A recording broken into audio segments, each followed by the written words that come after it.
Welcome. Thank you for standing by. Participants are in a listen-only mode until the question and answer session of today's conference.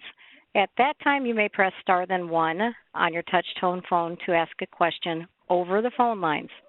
Today's conference is being recorded. If you have any objections, you may disconnect.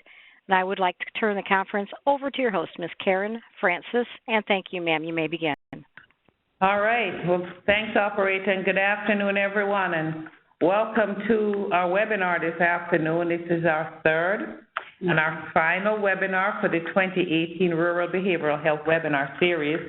And our webinar this afternoon is focused on addressing the needs of young people with serious emotional disturbances through a comprehensive continuum of services and support. Again, my name is Karen Francis, and I'm a principal researcher at the American Institute for Research and lead for the Rural Behavioral Health Initiative, along with my colleagues Joyce Sabian and Laura Fleetwood from the Mental Health Promotion Branch here at SAMHSA. This webinar series is supported by the Mental Health Promotion Branch at SAMHSA in collaboration with the American Institute for Research and Affirma Solutions. And I'd just like to turn the webinar just for a second over to my colleague Joyce just to say a few words before we go on. Hi, everyone. My name is Joyce Sabian, and I'm a project officer and public health advisor for the Mental Health Promotion Branch and the lead coordinator here at in the federal offices for this rural webinar series. We have really felt privileged over a number of years to be able to bring this focus to the needs of children and families in rural communities. So we're really thrilled to have the opportunity to focus in on the important topic that we have before us today. I think it's a very timely and important topic, and we've been doing a lot of work in school mental health. So we wanted to take this opportunity with this webinar to really focus in on, for those of you in school mental health, the top tier of the pyramid, focusing on those young people who have more serious emotional challenges and the intensive service needs that are going to help them succeed. So I just want to thank all of you. We're going to also have a special focus today on the work that's going on in Montana around tribal wraparound and what that looks like in terms of the work they're doing and the more specific needs of those tribal communities in Montana with this type of work. And then another speaker focusing in on the role of families and young people in communities. So I'm going to pass it back to Karen. Just thank all of you for joining us today. Looks like we've got a good number of folks on the call, and we hope you'll get engaged and use the chat and ask us questions when we have opportunity to do that. So welcome, and Karen? All right. Well, thank you, Joyce. So why don't we go ahead and introduce our wonderful presenters for the webinar this afternoon. We have Dr. Kurt Michael, Ackerman Distinguished Professor of Psychology and a licensed psychologist from Appalachian State University. We have Dr. Linda Gargan, an Executive Director of the National Federation of Families for Children's Mental Health. Don Wetzel, Jr., American Indian Youth Development Coordinator from the Montana Office of Public Instruction, and Crystal Hickman, a wraparound coach for the Montana Office of Public Instruction. Participants in our webinar today, you will learn about some effective strategies to implement a comprehensive approach to address the needs of children and youth with serious emotional disturbances in rural and tribal schools and communities. We'll also talk about the importance of effective youth and family engagement, focus on some strategies to engage multi-system partners in these efforts through a system of care approach, and then we'll learn some about the Montana Travel Wraparound approach.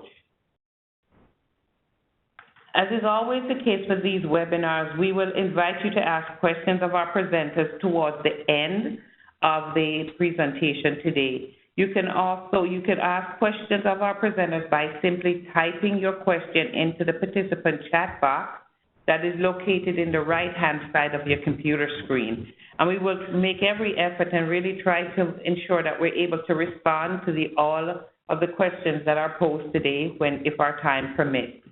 Please also note that this webinar, both the PowerPoint as well as the audio, will be posted on the Rural Behavioral Health web portal in about 1 week from today. And at the end of the webinar, I will provide you with the link for the Rural web portal. Just a reminder again, we ask you that you mute your phone during the presentation so as that we can avoid any background noise as the presentation is given. Also, please do not put up your phones on hold, as we run the risk of hearing the background music or any messages that your office phone systems may have.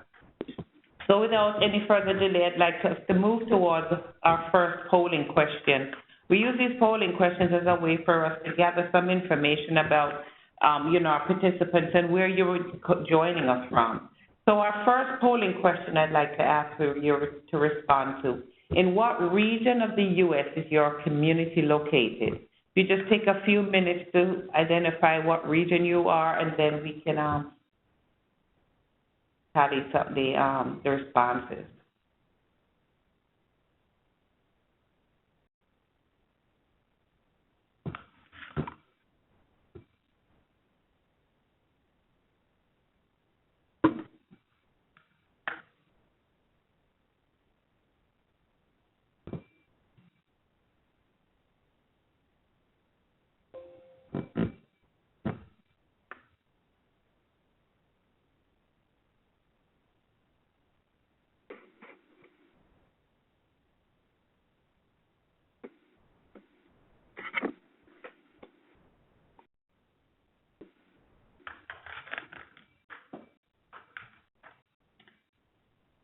All right.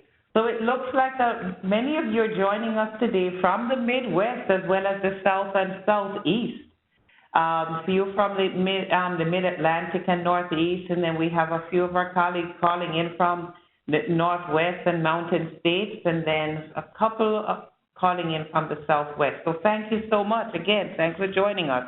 And then just the second polling question is, we'd like to learn about your role, the role that you play in your community or in the program that you're representing here. Just take a few minutes to respond to that also, please.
All right, so it looks like we have a number of participants who are, playing the management or administrative role in your communities, number of clinician and service providers. We have family and youth joining us today here, community-based providers, and, as well as quite a number of faith-based advocacy and community coalition, participants here today. And then we have a number of you said that you're other, have another role other than the ones that we've identified here. So again, thank you. And then the third and final polling question before I turn it over to Dr. Michael is, to what extent have you been involved in the delivery of mental health services in schools in your communities?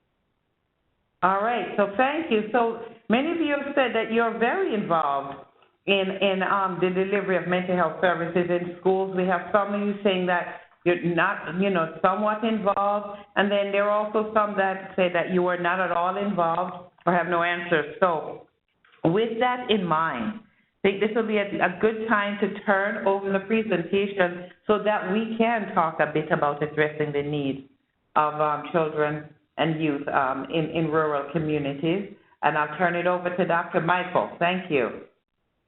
Thank you, and I'm really very pleased to be on this webinar. And so just to give you just a quick overview, so for the past 20 years I've been involved in Western North Carolina. I've been a professor at App State for all of that time. And when I first got here, I was immediately struck by not just the beauty of the place and the mountains of North Carolina, but the people and the culture. And it's been our pleasure to live and work in this area of the country. Also, along the way, have learned a lot of things that are not so great, like high rates of suicidal thinking among the youth in the region, multi-generational patterns of abuse, trauma, poverty, disparities of all types. And so, again, I've committed much of that past 20 years to working in these communities. Next slide, please. To really focus on school mental health. And I think that the talk today, we're going to talk a lot about systems of care, and we'll throw around a lot of different terms. And these are probably terms familiar to most of you, but the triangle that we often talk about, sort of dividing up the tiers of intervention, the green area being where a lot of kids we see universally, maybe the kids that might be more at risk in that yellow range, and then the red category, more of a tier 3, or where we typically require maybe more intensive interventions that would benefit from a wraparound or comprehensive system. But just to mention that a lot of school mental health models are within other frameworks, and these are just two references that are, I'm sure, familiar to most of you. But just to make sure we're all speaking the same language, and later when Dawn and Crystal talk about their work, I just want to point out there's alignment between what I'm referring to here and what they're going to be talking to a little bit later. Next slide, please.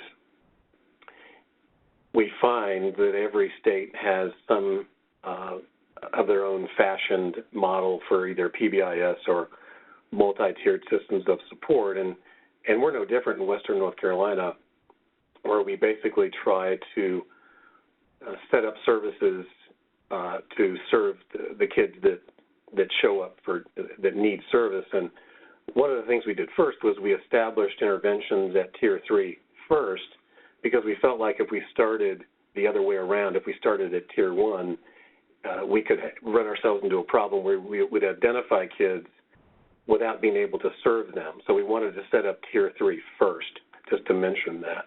And so, next slide, please. So I want to talk about two general models of school mental health that you typically see. Both have advantages. So the two that you most often hear about are co-located and also comprehensive and integrated. And so co-located might be, like, say, a community mental health clinic that arranges through some agreement with the schools to allow their clinicians to see students during school hours at school, providing better access. And so certainly an advantage, especially in rural regions where there might be otherwise little or no access to mental health services. Whereas the comprehensive approach might be more of an embedded or integrated approach. Again, the word wraparound might be more used in referring to these comprehensive approaches. And again, both have advantages, and that's, I guess, the most obvious ones are for students who wouldn't otherwise have access, whether it's because they don't have adequate transportation or economic limitations, or they don't find conventional mental health services in a clinic to be acceptable, that this is a better way to reach a higher number of young people. And so these have been in place in the literature for, the past 10 to 25 years. Next slide, please. So again, I think just to reiterate this idea of comprehensive, and you want to insert the idea of wraparound here too, describes a movement of creating these partnerships between universities, communities, and schools where really the focus is really student-centered, where we really emphasize broad development, wellness, emotional competence. And there's a great chapter by Sharon Huber and Ashley Mayworm that they published a chapter in the handbook I referenced earlier. It's a really nice summary of the benefits of school mental health. And just for a resource for you, the website, the Center for School Mental Health website, has tremendous resources that are free, including instruments and measures that you might use to develop needs assessments and actually direct assessments of the youth in schools. And so I encourage you to visit that website if you haven't already. Next slide, please. So again, just to talk about some key aspects of comprehensive models that I think are very important in rural settings, given some of those barriers, I think what's key is communication.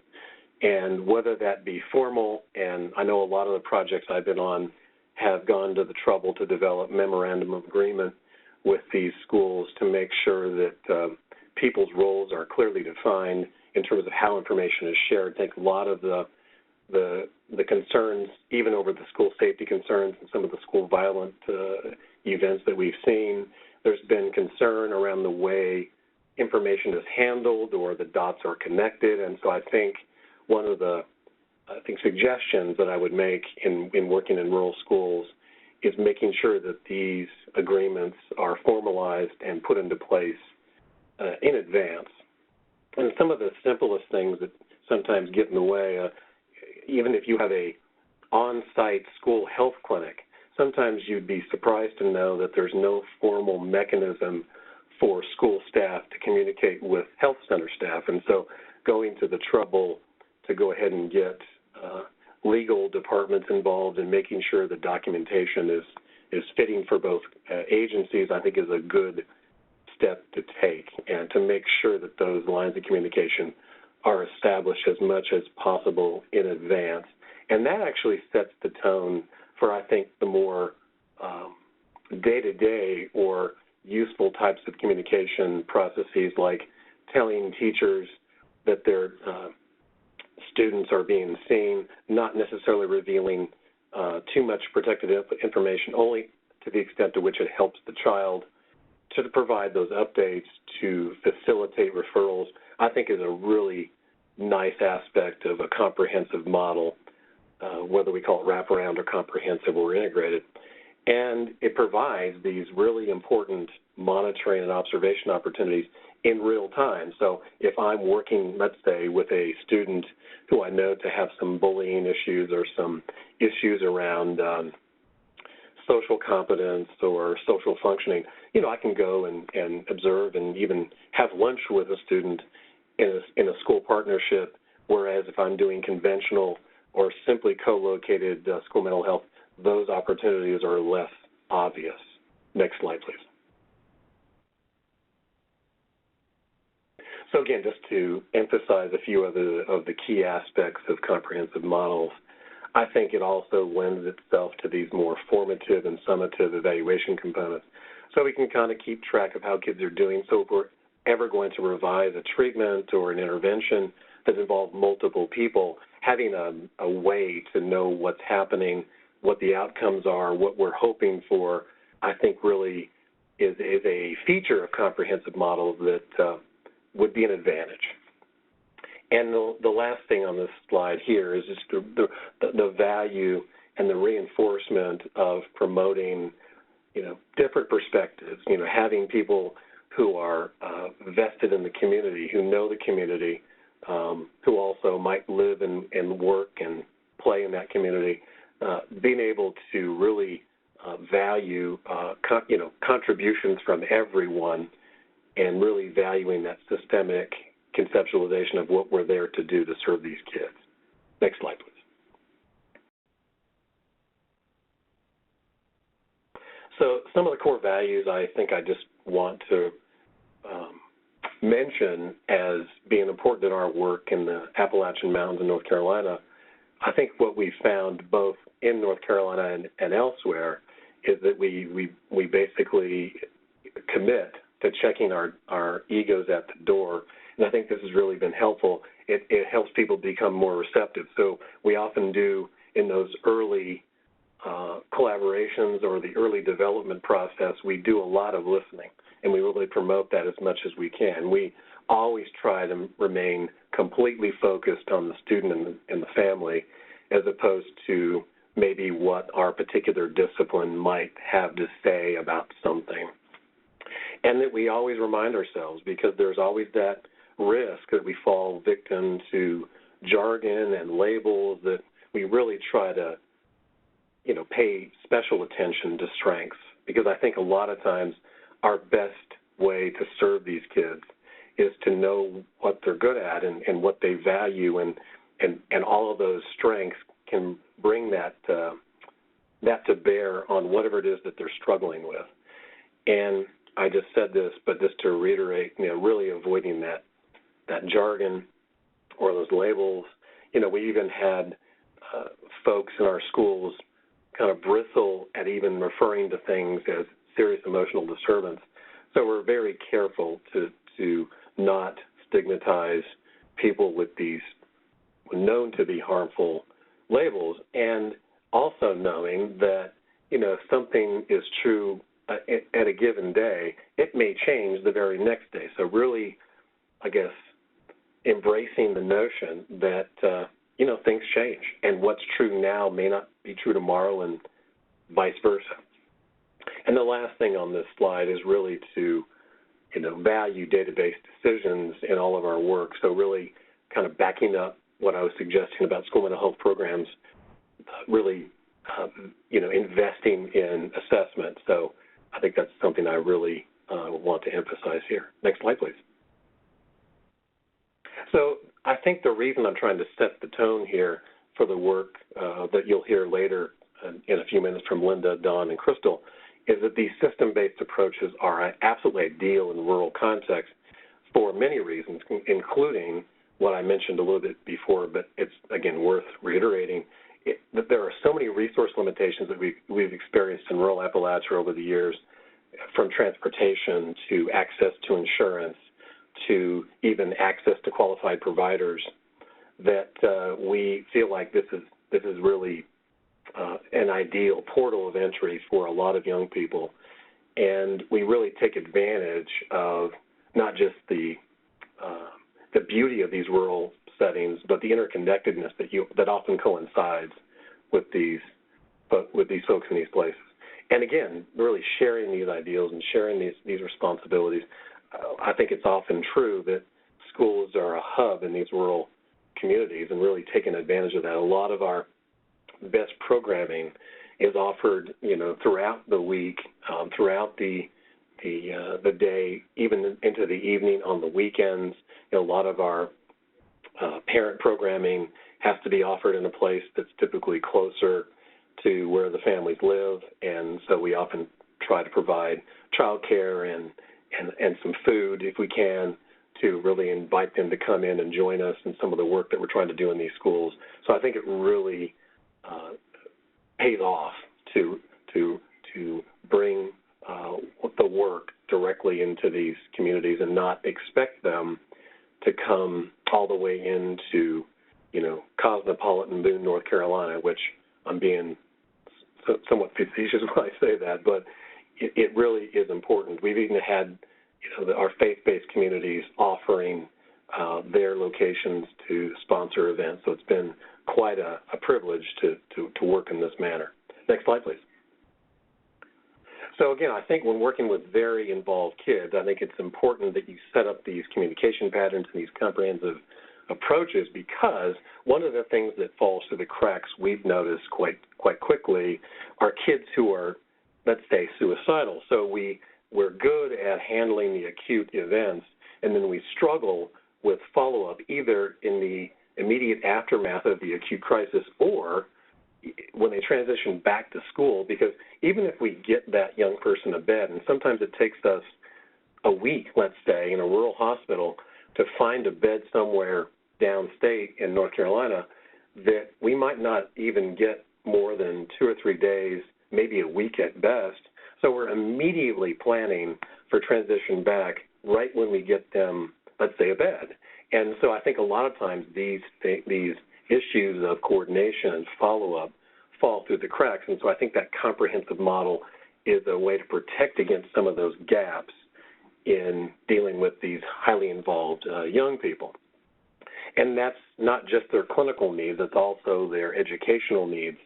So we really want to highlight the need and the value of using comprehensive or wraparound approaches to really serve those long-term outcomes and plans and transitions, as opposed to simply feeling like you're, out of the woods once you deal with the acute crisis. Next slide, please. So one idea that we've developed in Western North Carolina is something called the PEACE Protocol.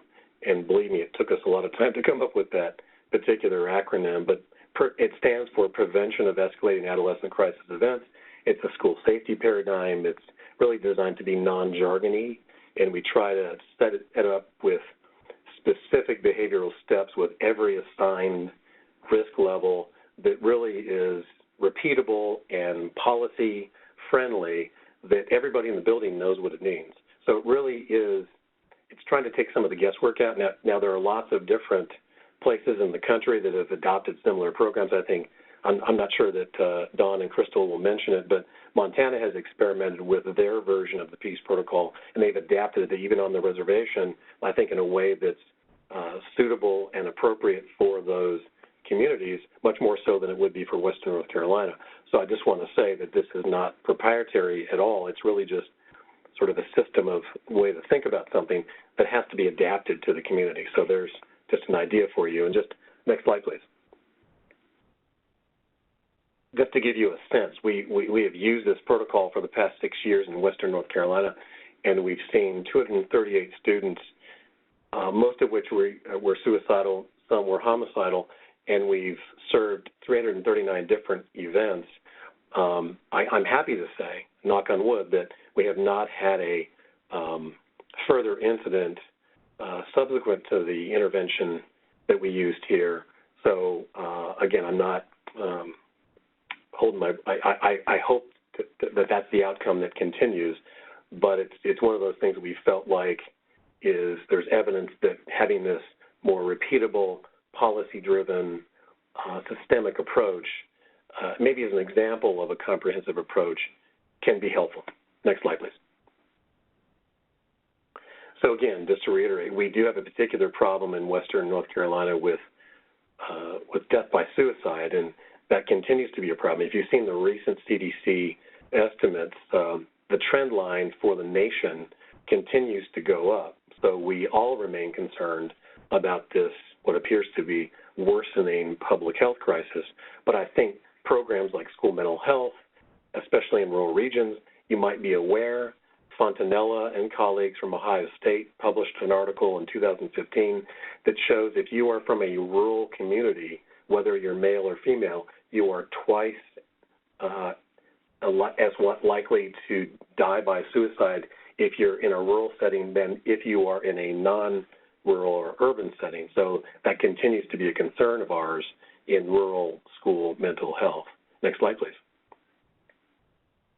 So again, the program that we've developed in the schools is called the Assessment, Support, and Counseling Center, providing access to high-quality supervised mental health services. Many of these kids, we're talking about Tier 3 or that top level of the triangle, really providing that steady stream of school mental health professionals who ideally will get trained in these communities and stay there. And then we're always doing research to try to inform and translate, what might work in an urban setting. We don't know if it works in a rural setting, and we want to make sure that we're doing the research to verify that. And if it turns out that it's not really as effective or not effective at all, that's where we make the changes. Next slide, please. So again, just to kind of think about, there's no triangle on this slide, but if you could put all of these things in the triangle, these are just some of the things that we focus on in rural mental health in Western North Carolina to define YRBS. That's the Youth Risk Behavior Survey that most states have access to and conduct those surveys among the high school and middle school students. That we do all of these services specifically to target these young people in schools. We've expanded our menu to include, I mentioned PEACE. CAMS might be familiar to you. That's a very individualized approach to treating young people that are known to be suicidal. That stands for the Collaborative Assessment and Management of Suicidality. And last, CALM, which stands for Counseling on Access to Lethal Means. So we've expanded our triangle to include all of these components. Next slide. And just as a sort of a final example of trying to tie data to outcome, so on the left-hand side, you see our measured youth risk behavior survey of teenagers reporting suicide attempts in the past year that required medical attention.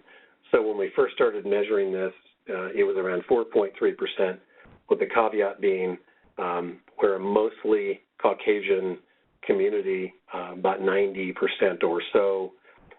I want to make the added caveat that for our youth who are not Caucasian, the rates are higher, and that's generally been the case over the past 10 to 12 years. The national average across the nation is about 2.8% of youth report having made a suicide attempt requiring medical intervention. In the most recent survey we gave, about 1% reported this. Now, I'm not necessarily attributing our services to this outcome. I also want to point out that though that 1% is certainly better than the 4.3% where we started in when we measured it in 2011, we still have a almost 200% higher rate of non-Caucasian youth in our schools reporting this outcome. So we need to do better. On the right-hand side is really our way of measuring outcomes, and so we have a particular way that we measure outcomes, and so we know that around 70% of the students that we serve, and we measure this outcome using something called the Youth Outcome Questionnaire. So about 7 out of 10 after about 10 to 14 sessions of cognitive behavioral therapy lasting about 3 to 4 months, 7 out of 10 of those students are significantly improved by the end of treatment. That means that the other 3 are not necessarily responding as we would have liked. So we either prescribe a higher dosage of treatment for those young people, or we refer them to another provider to make sure that we're paying attention to how they're responding and are very committed to seeing that they get the positive outcomes that we all want to see. Next slide.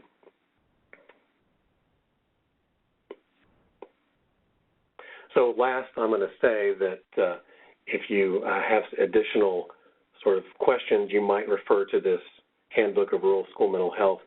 We have a nice list of 73 authors who have very specific expertise across the spectrum, and it's a really nice resource if you wanted to either maybe scale up something you're currently doing or want to develop your own new program. This might be a good place to get a start. And so I think that pretty much concludes what I had to say. I'm going to turn it over to Linda. Thanks so much, Kurt. And thanks to all of you for being with us this afternoon. I really appreciate that, and I especially am excited to know that we have some family and youth representatives on this call. I hope some of the things that we're going to talk about here will resonate for you. Next slide, please. Next, thank you. So we're going to talk some about effective family engagement in these rural communities. But I think first, let's get our heads around what is a rural community, and here's the definition. It's anything that's outside of a town or city. So this is a huge, huge part of America when we speak about rural. Now, the piece that I'm going to speak about today is from my perspective, having lived and grown up in Appalachia, in the heart of Appalachia, deep, deep in the mountains, in what's called the billion-dollar coal field, or at least used to be.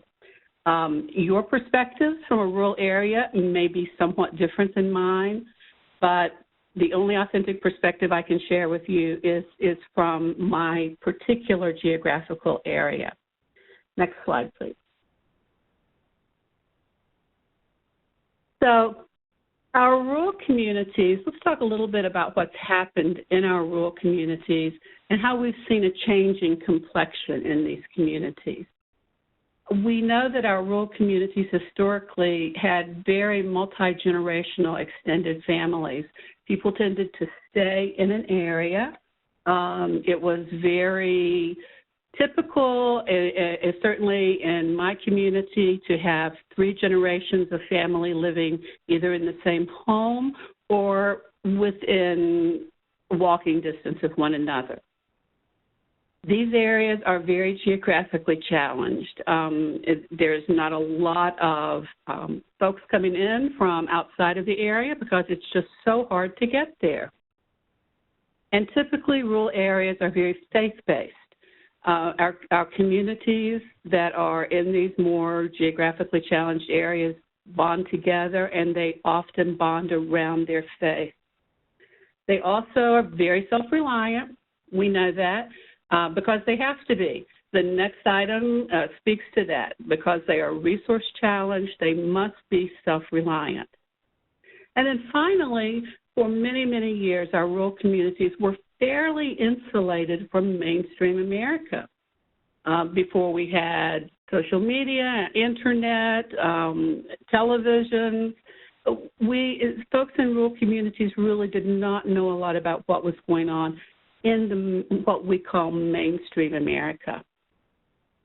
Now, with all of these things, we're going to talk a little bit about why it's very difficult to do comprehensive services in these areas. So let's move to the next slide. So here's what we find our communities experiencing now. There's been a lot of disintegration of the nuclear family. And a part of that is because of the extreme economic loss in these communities. Folks have had to leave the community to seek employment. So this has made a huge change in the compilation of families in rural communities. And then there's been a huge loss of what was already previously sparse resources. These resources have become harder and harder to find at all levels. As there is economic loss and people move away, these resources tend to go with them. This fourth one is most interesting. As we've had social media just invade these areas, it's caused quite a difference in the culture. It's caused a difference in what our young people experience. So this has also been a challenge for our rural communities in getting used to things not being the way they used to be.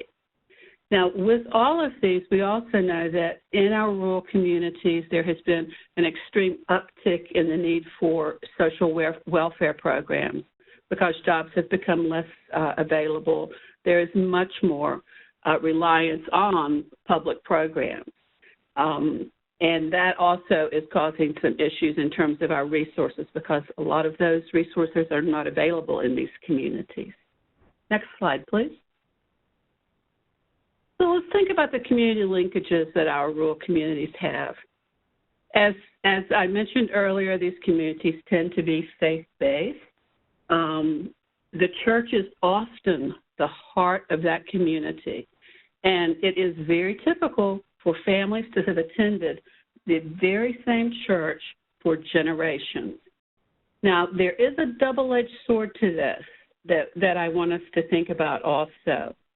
If a community is very connected within their place of worship, typically the leader of that place of worship is very well respected and considered to be the heart of the community. If a family has a child that is having experiences with behavioral health challenges and the mother goes to talk with the minister or typically the minister, and most likely the minister in these communities will say, let's pray about it. Let's let's pray. And families do that, as these communities are steeped in prayer. If the behavior and the challenges for that child do not become better as a result of that, this can leave a family member very much unsure of next steps.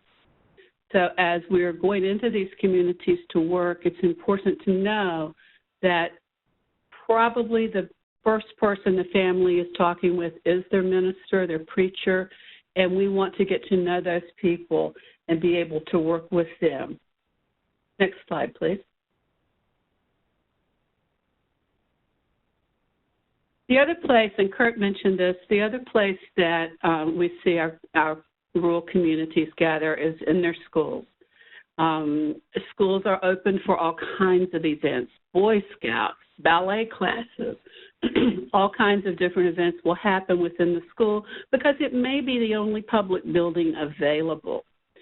Now, typically, with your school personnel in these communities, if they are indigenous to these communities, they know this family. They have known this family for quite some time. They've educated multiple siblings and extended family members.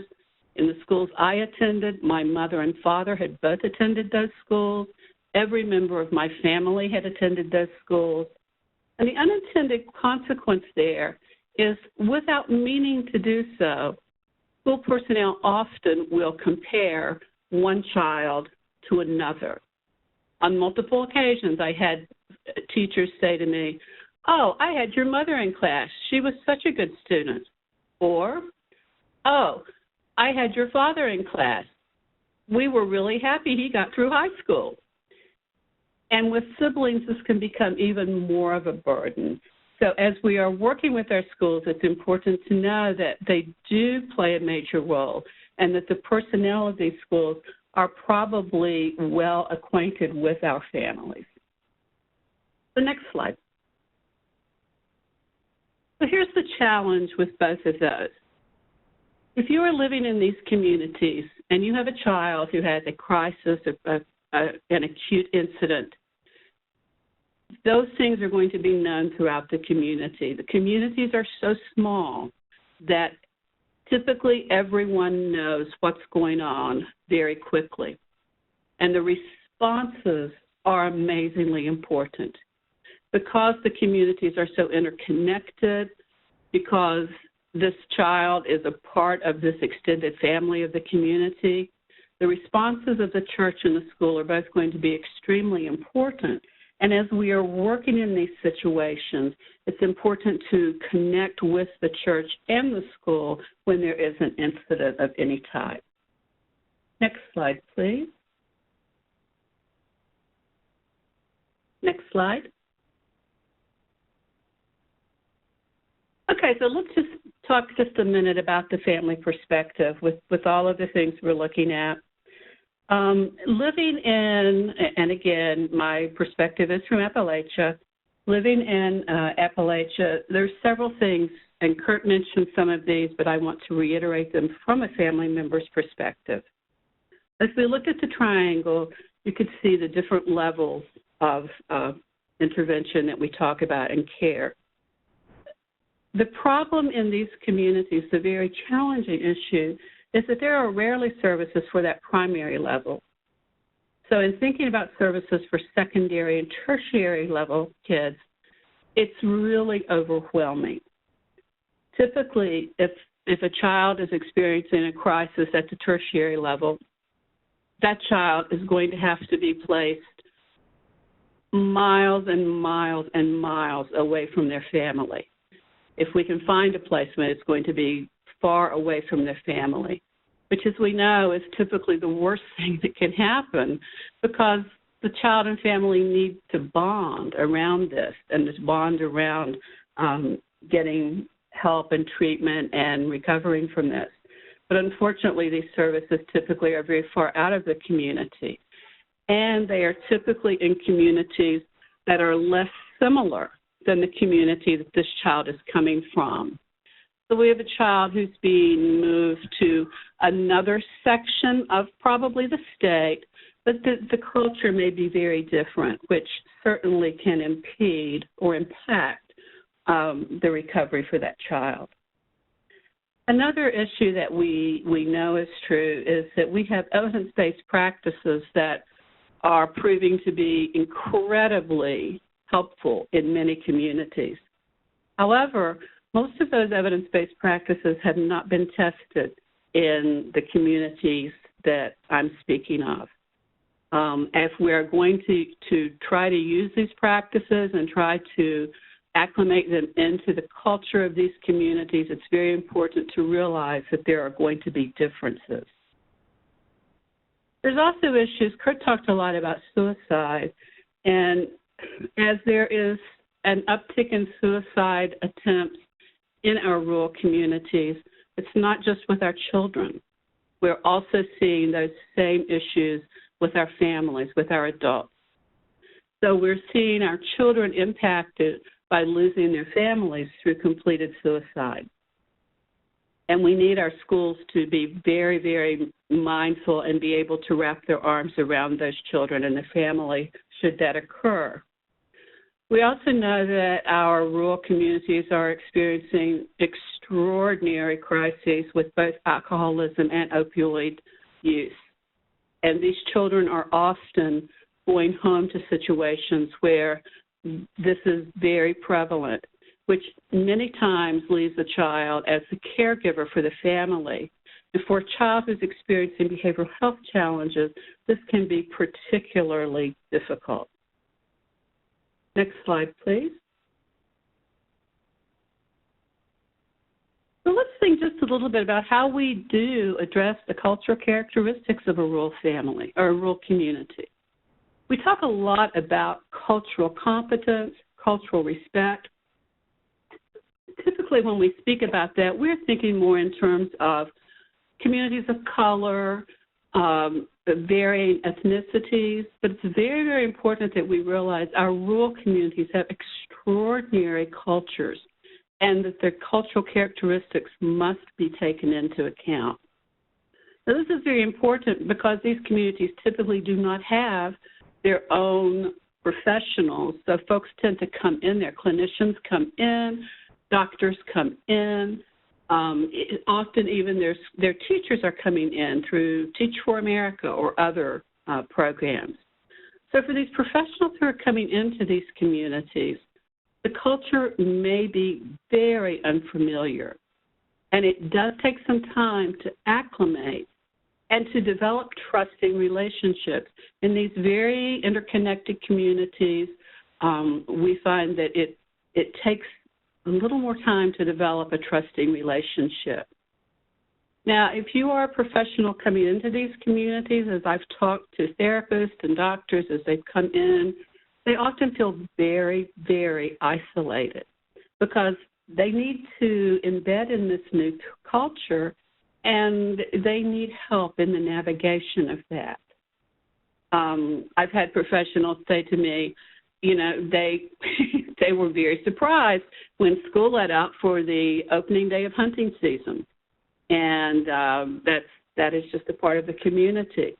They were very surprised to see that there is a real strong allegiance to holistic medicine in terms of herbal remedies and other types of remedies, and that it's sometimes difficult to talk with families about using a more modernized way of adapting and dealing with a child's serious emotional disturbance.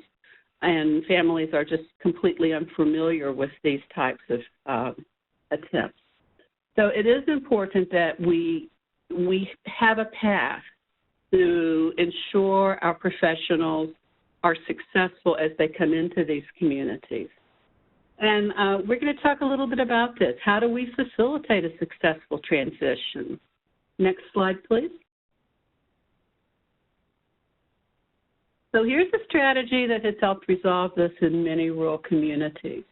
And it's the addition of parent and family peers to these teams that we are building around these children and families. Next slide, please. So what is a parent and family peer? Well, I'm glad you asked. A parent and family peer is going to be that person who has the lived experience, and this is critical, the lived experience of having parented a child that has experienced behavioral health challenges. And that this parent peer has also been trained about how to support other families to navigate complex systems. Now, we're talking about having one family member, or maybe more than one in some cases, one family member typically support another family as they are walking through the navigation of the complex systems that we need to support our children who are experiencing these significant behavioral challenges. Next slide, please. Let's talk about the role of the peer for just a minute. And this is so important, I believe, and particularly as it applies in our rural communities. First of all, we know we don't have enough mental health professionals in any community. We simply do not have the numbers of clinicians, psychiatrists, any type of mental health professional. So one of the things we can do is bring these peers alongside in sort of an adjunct role. Peers are non-clinical, but peers bring incredible experience and expertise to the table. So our peers are able to validate for that family how their experience is occurring. They're able to say, I've walked in your shoes, and let me share with you some of the strategies that I found helpful. They also can support the family as they're determining what their goals are, particularly if a family is in the midst of crisis. It's good to have this person with them. One of the things that is extremely important in our rural communities is this peer can act as a cultural translator. And let me explain what that means.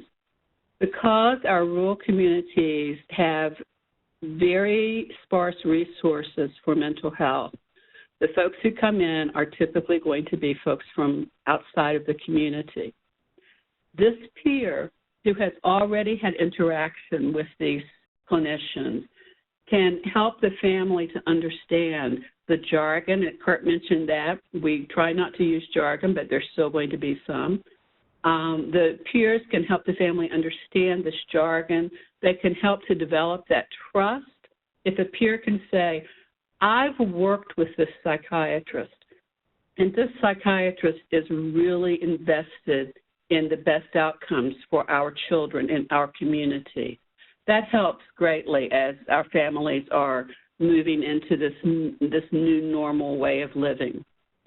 And then they're able to assist the family in finding the resources and in attaining the skills they need as they move forward.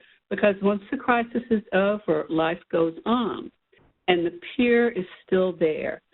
When some of these other folks may have moved away because they were part of a crisis situation, the peer can be enduring and can continue to assist this family as they attain the new skills that they may need to support this child in a way that's going to deliver the best outcomes.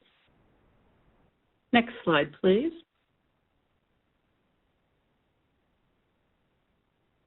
So the last slide that I want to share with you, next slide, please.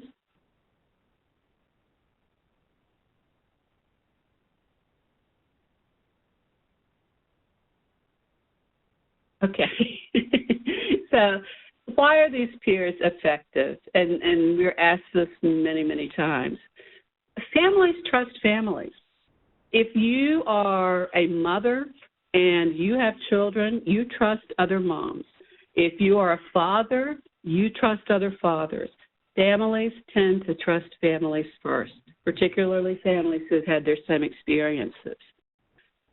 Our peers are also culturally authentic because they are members of the community.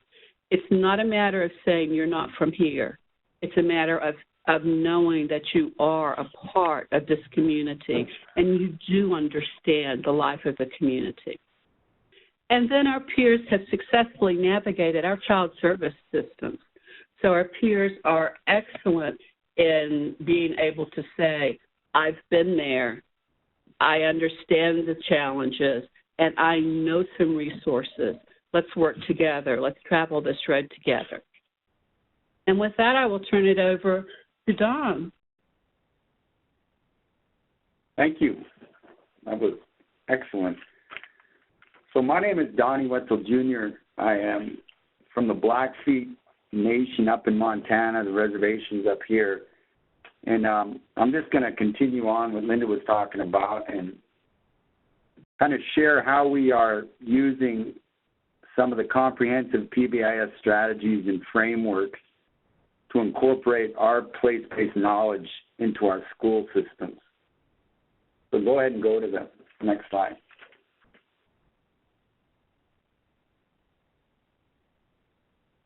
Next. So with much of the work that we do, we work specifically in or on tribal reservations in the school system. And coming from that world, there's a really important piece of how we need to build a better future for some of the youth and the children coming out of our school systems. So always understanding why we're there, it's just to bring a healthy attitude and a strength-based mentality to our youth. Next slide. So with those familiar about historical trauma when dealing with our tribal communities, our indigenous nations, we look at a lot of the fracture to our culture that caused, and it even ties into what I'll be covering on the history of education within our tribal communities. So when we begin work, we bring up these questions to the local school staff, administration, teachers, to kind of open up their mind to the sacrifice that many of our ancestors did to bring us to this point. And now the opportunity we have of incorporating knowledge into the school systems that we are in.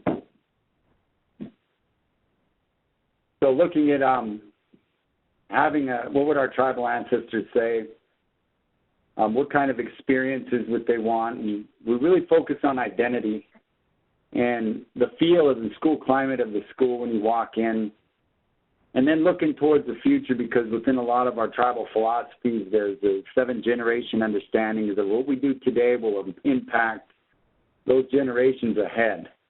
So next slide, please.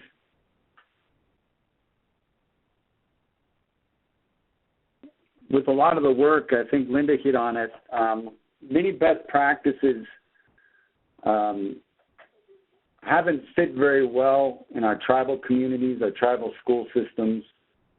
And I just like that image there.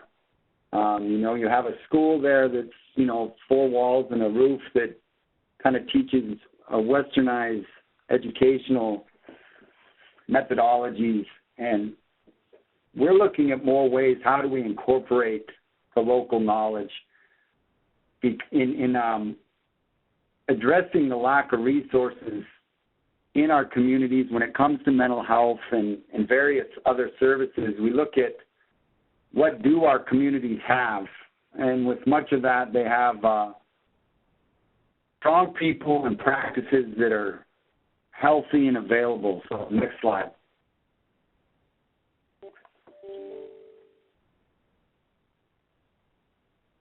So I've been part of a program where we're looking at school climate and bringing in PBIS strategies. But looking at the definition that we had,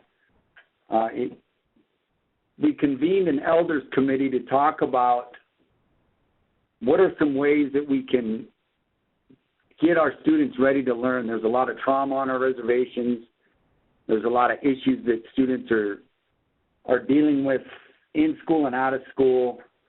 And for those who understand brain science, the brain is not ready to learn if they're dealing with that, and that hasn't been processed through.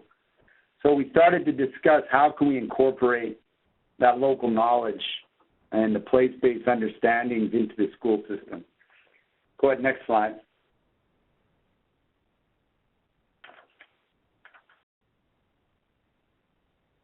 So within many of our tribal communities, at least in the Plains region in Montana, there is usually two educational streams. One is the tribal knowledge and way of life, and then we have the westernized educational practices that the school brings. So we try to tap into that strength-based view of what does that mean. Speaking with elders and folks that are connected to their identities in many of our reservations, these questions came up. We know what works, and we know that our youth are lost in a way and they're trying to fit in. And there is knowledge and practices available that can help get those kids through some of the tough situations that they're dealing with. Go ahead, next slide.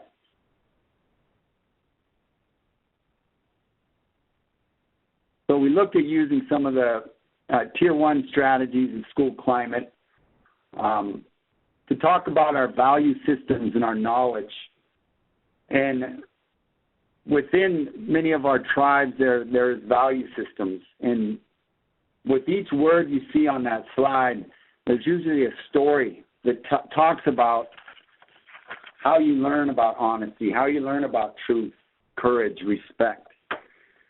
So we started to look at ways to identify local elders and folks who understand some of this and invite them into the school to help knock down the walls between community and school and start to incorporate that local knowledge, because in many cases, if you're in a setting outside of the school, a tribal setting, a powwow or a community event or even a ceremony, the students are the most respectful kids you'll ever meet.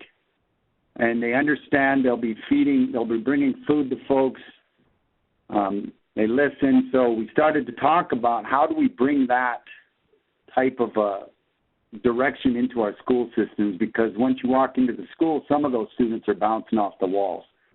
So we wanted to get down to how do we teach those value systems? How do we get them centered and balanced to be able to learn what we're trying to teach at the school? Go ahead, next slide.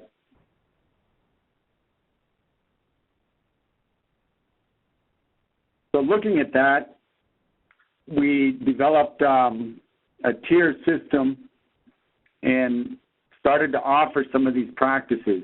And it's very similar to mindfulness, the mindfulness initiatives across the nation, where you have yoga, you have meditation, you have various practices that are being incorporated into the school system.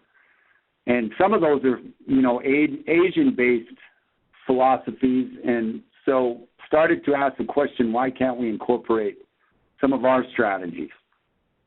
And it's a way of life that's been around in this nation for 10,000 years. And so having the Elders Committee kind of share their ideas, because what happens is a lot of times when we talk about our tribal identity, there's a lot of tokenization of sacred items like an eagle feather. And we wanted to start talking about what that means and the way of life for our Indian people. Go ahead, next slide.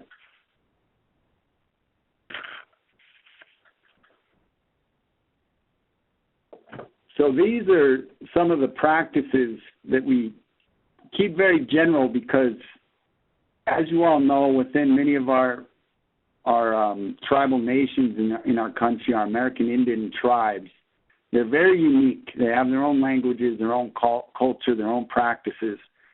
And unfortunately, we often get categorized by color in our country.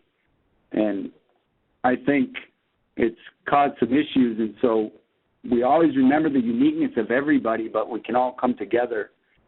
And so with this generalized tier system that we have under a PBIS framework, we keep it very open to what the folks on that level or within that tribe can incorporate. And listening to what Linda was talking about, this could be done no matter where you come from. It's often interesting when we talk about working in our tribal communities, we incorporate elder knowledge or bring in some of our folks to sit in the hallways or to share stories. And I don't see why that couldn't be happening no matter where you're from. And it comes down to the bare core essentials of everything within our value systems, and that's relationships and connecting with each other and understanding who you are. And so these are some of the strategies that we have going on, and we're finding out that this is working.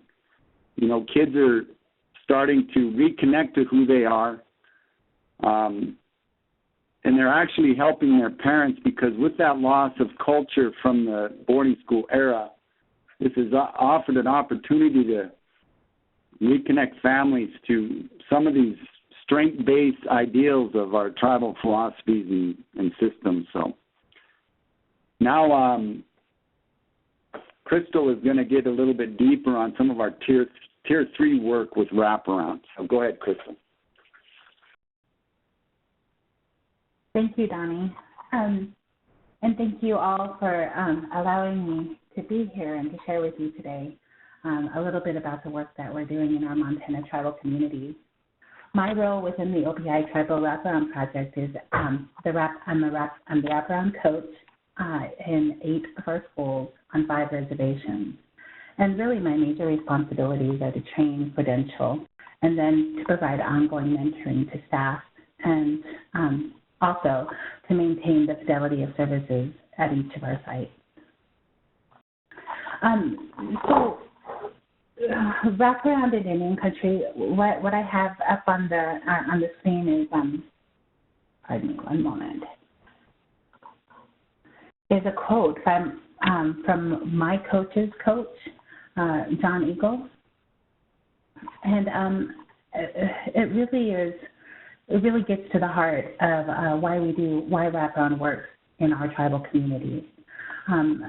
Tribal values are present in the principles of wraparound, and often I like to explain that what we're learning as the wraparound process is truly a collection of traditional tribal teachings put into mainstream American terms. In our communities, all of our youth need us to be present in their lives. Excuse me. All of our youth need us to be present in their lives, and we all have a role to play in our youth lives, and we all have a place as mentors and supports wherever we're needed. So actually, my coach and I were just recently discussing the idea of being strength-based in traditional tribal values. And being strength-based in wraparound is one of the foundational principles. And I was thinking about this, and we were talking, and I was thinking in my own culture, the Absalaga Nation, or the Crow tribe, we have some strength-based stuff just built into the way we do things in all things. And it really does mirror a lot of wraparound philosophies. For instance, in my culture, we don't often talk about our own accomplishments or our successes. It really is the role of our community, the people in our families, our clan elders, our clan uncles, to really speak up about the things that we're accomplishing. And so that strength-based mentality isn't focused on just the youth, but is incorporated into the actual fabric of who we are and how we recognize one another. And likewise, a lot of the correcting of behavior is also a community endeavor. And I know that's kind of the flip side of being strength-based, but in my culture in particular, aunts and uncles and other members of your mother's family are in particular, it's their job to advise youth who are maybe stepping out of line. And your father's relatives are those who kind of tease you or use humor to kind of pull you back into proper behavior, I guess. Next slide, please.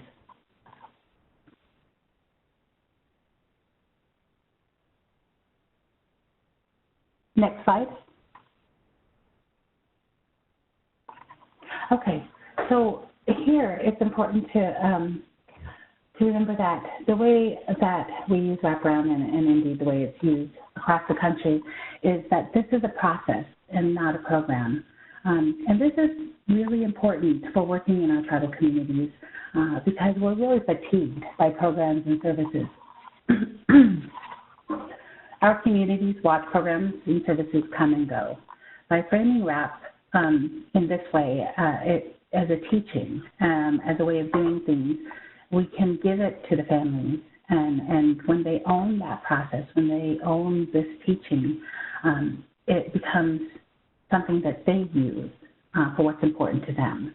So we are really able to engage their participation and what we often call in human services their buy-in.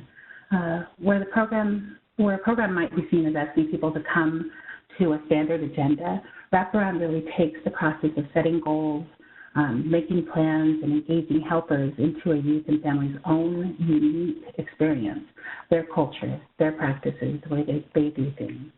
And the components of the WRAP process play out over a philosophical framework that really mirrors our traditional values, as Sonny was talking about. And our facilitators they model those values, but they also champion them and advocate for them. Next slide.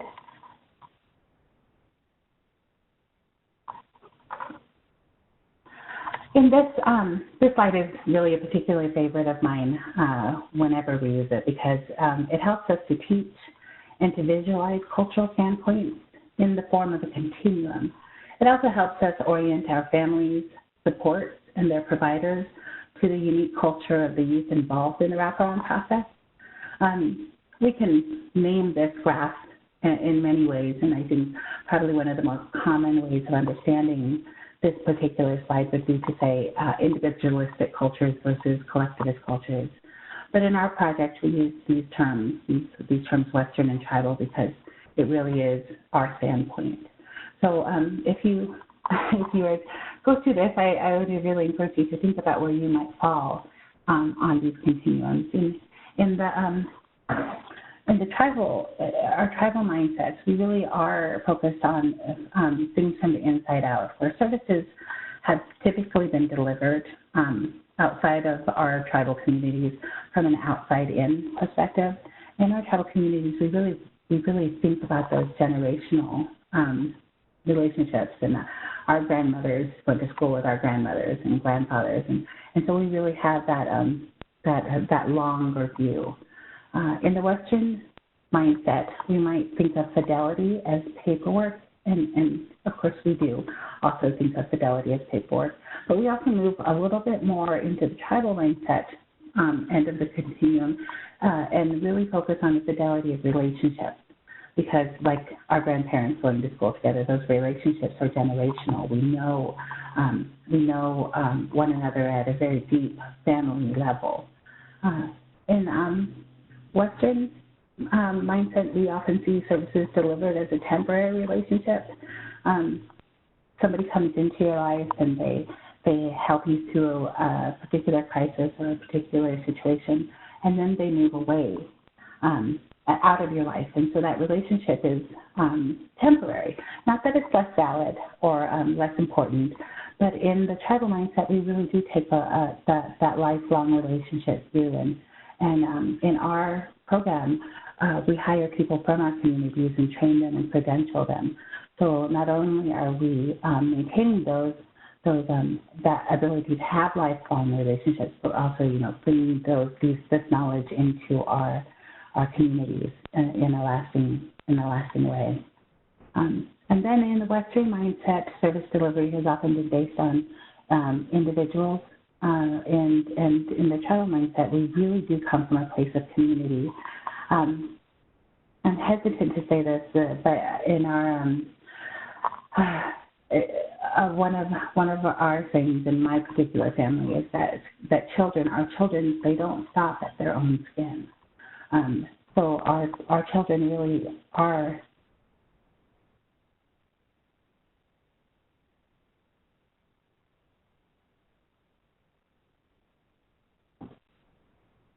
Our children really are part of our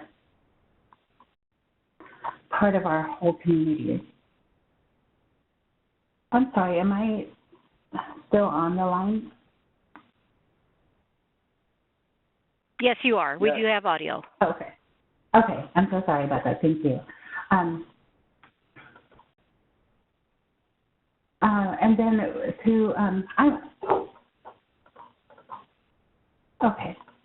so then we also have the individual versus the community, and then verbal through nonverbal communication.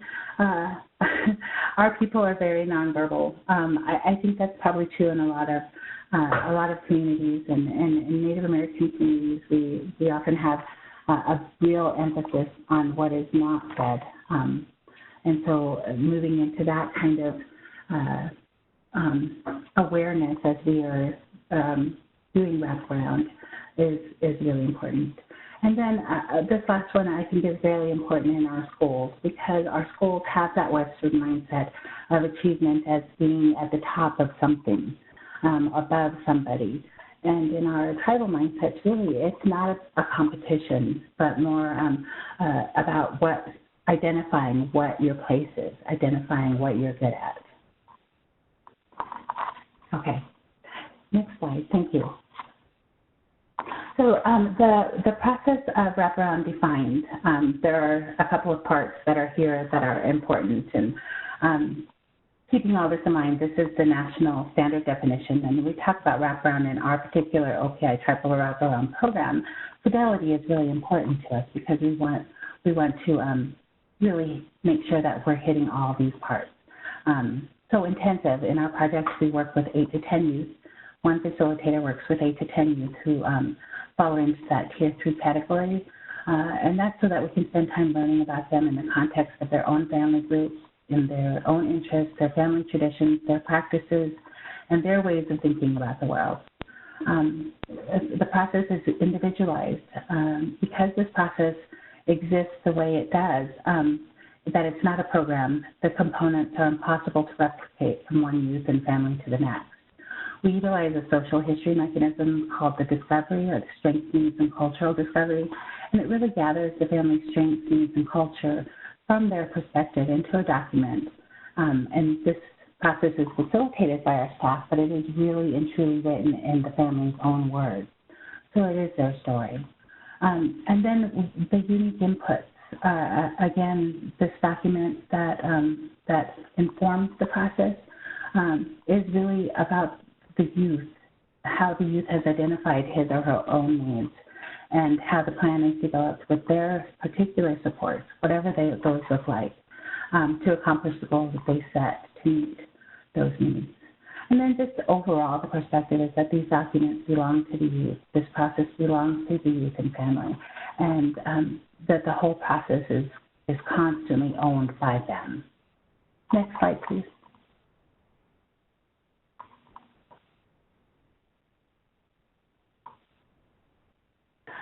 So here, the principles of wraparound, there are 10 that are used, and again, this is high fidelity wraparound that we use in our tribal communities. And so these standards, these principles rather, are used in every place where high fidelity wraparound is used. And so they're very simple, and when I talk about that philosophical framework, this is truly what we're putting out there for our families.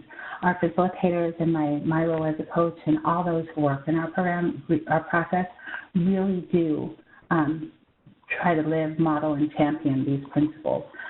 So the process is informed fully by the family's voice and their choice, what they want to work on from their perspective. We talk about, I'm sorry, can you go backwards?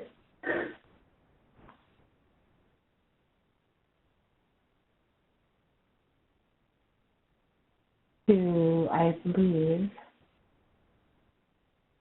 one more, forward. Okay, here we go.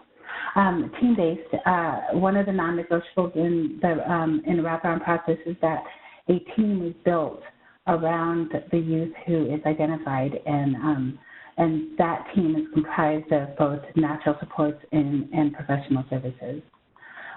Natural supports, this is a big deal in wraparound, and one of the things that I think is really particularly important in our tribal communities is to really build on those family members, the friends, the relatives, and the people who are important to that youth from whatever perspective. And then collaboration and integration, really trying to pull the community together to work on one plan for the family that is family-driven and family-based. And then community-based, again, well, wraparound is really about keeping our kids in their community so that they can do healing together with their family and with the people who are important to them. Next slide. Culturally competent. We're going to make sure that we're respecting values, the preferences, beliefs, and culture, and the identity of our youth and our families. We talked a little bit about individualized. There is no way really in wraparound that a plan can be replicated from one youth to the next.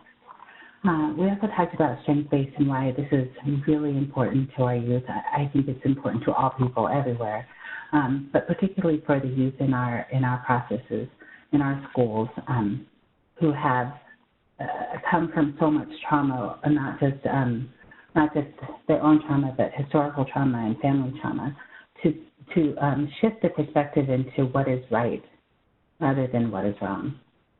And then unconditional care. We're going to stay persistent in our project. Kids don't fall off of our referral list. They don't fall off if they're not participating. We are always going back to revisit them to see if they want to come back to their plan and to work their plan. So we don't kick them out if they're not following the goals.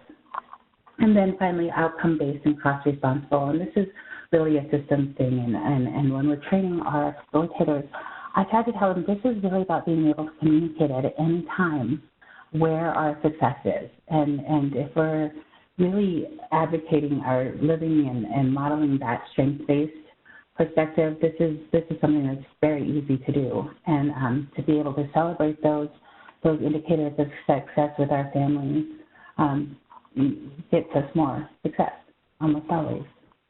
Next slide.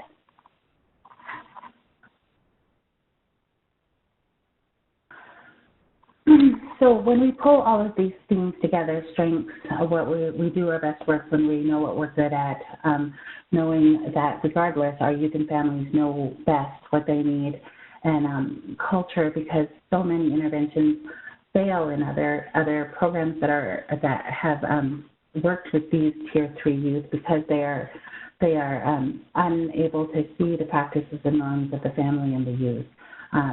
So one of my favorite stories, not long, is that we had a case manager who encouraged the family to play a game at the table with their youth, with their children. But the family, this particular family, the table was used for beating, and there was there was never a family dinner that gathered around the table, and so it was just a kind of a myth. But the whole context of this is really that we're going to understand, we're going to help our families reflect on what their strengths are, what their needs are, and what their culture is, and put that in the context of their supports. Because their supports, whatever those are, we have I know we've already talked about a lack of resources, but helping our families strengthen our supports expands their capacity for the family to access resources and address needs in traditional contexts, culturally traditional contexts, or however that looks. So when our youth and our families engage in wraparound as a teaching and a process, they are given the support they need to really assess and reflect on what they need, what they're good at, and how they do things in their own lives. And when they have that information, they really can use it to move their lives in the direction they want to go. Next slide.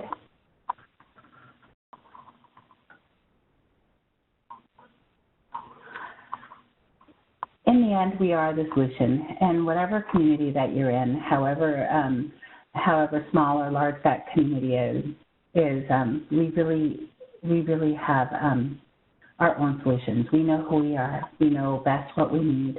And so when we work from that knowledge and are able to reflect on our resources and our strengths and our needs, we can really set the course for the outcomes we want. And that is all I have. Thank you so much for allowing me to share. All right. Well, thank you so much. So we have about 4 minutes or a little less than 4 minutes to entertain questions from participants. So, operator, if you could, just let our participants know how they can, type in a question into the chat box. And while you're doing that, there are a couple of things that I want to do. I just wanted to highlight some of the statements that were made by some of our participants in the chat. As Don and Krista were doing the presentation, one of our participants said, "My problem is when mainstream society requirements clash with tribal requirements. The pressure placed on young people, the pressure that is placed on young people is often unbearable." And then there was another comment made by another participant, and here we go. We'll get to it in a second. There it is. All right. So another comment was, this strategy would be and this is a strategy in reference to, the travel wraparound in Montana, is that this strategy would also be very appropriate for use in communities of color and could possibly reduce the school-to-prison pipeline, as well as the use of drugs prescribed so that students can pay attention. So another one of the comments here is that, Dr. Michael, some of our participants want to know how they can get a hold of a copy of the book that you had highlighted. So if you could just let them know that. Sure thing. Should I type it right into the box, or what? Well, if you type it in, then I will read it too, to make sure that all of our participants can get access to it. Okay, great. Sure. And then also, so what we will also do is that we'll also make sure that on the Rural Behavioral Health Portal that we will also provide information as to how, that your handbook can also be accessed. And just for some of our participants, they asked, how can they get a copy or download of the presentation? Well, there are two ways you can do that. First way is that to download the presentation as it is today, and if you are online and you're seeing the screen in front of us right now, just go to the icon that says File, the File tab at the top left of your screen, then select the word Transfer. The file transfer box should appear, and then you can select the file to download from there, okay? So where you want to go is on the screen. If you are on the computer right now, you go to File, then you select Transfer. The transfer box will appear, and then you can download the file from there, okay? And then just for those of you who are unable to do the download today, just know that we will also, as I said earlier in the presentation, that we will post this audio as well as the PowerPoint slides on the Rural Behavioral Health Portal within a week. And you can access the Rural Behavioral Health Portal by going to www.ruralbehavioralhealth.org. And that also is the slide that we have on the, there's another one there, one more. Okay, it's www.ruralbehavioralhealth.org. All right. And it looks as though we don't have any questions from any of our participants, but we thank those of you who posted comments on in the chat box. We thank you so much. And so I will go ahead and close the webinar today, right, Joyce and Laura? So again, thank you all. Somebody has something. Okay, I think there is one question here. One question, and we'll take this one really quickly. I am a parent of a child who has mental health issues. I love how a parent/family peer is a cultural translator for families and professionals. Many times I've had to help my child with his voice in getting heard. And we thank you so much for sharing that, that with us. All right, so as we close out this 2018 Rural Behavioral Health Webinar Series, I just want to say thank you to all of you who joined us this afternoon, and thank you to all of you who have joined us over the, over the other two webinars that we did this season. Thank you so much. We certainly enjoyed putting together the webinars and conducting them. And as I said, you can again visit the Rural Behavioral Health web portal for additional information.